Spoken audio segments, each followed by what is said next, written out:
How to print from laptop to printer.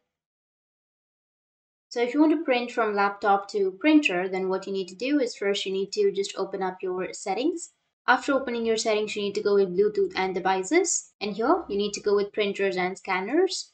And here you need to go with add a device. Once you go with add a device, then it will show you your printer device and you just need simply add it or go with connect and your printer will be connected. But if it doesn't connect, then in some cases you might need to add it manually. You can go with add manually, which is on the right side, and then you can select the printer. Like for example, you need to enter the name of the printer and then you can go with next and you can add your printer. Once you've added, now if it says that the drivers are not installed, then you just need to simply go and install the drivers, the printer drivers.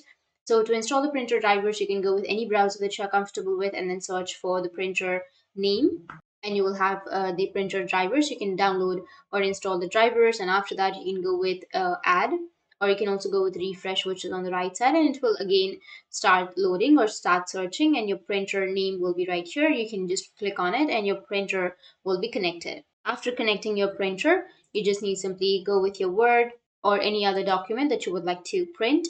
So for example, I'll just simply go with Word.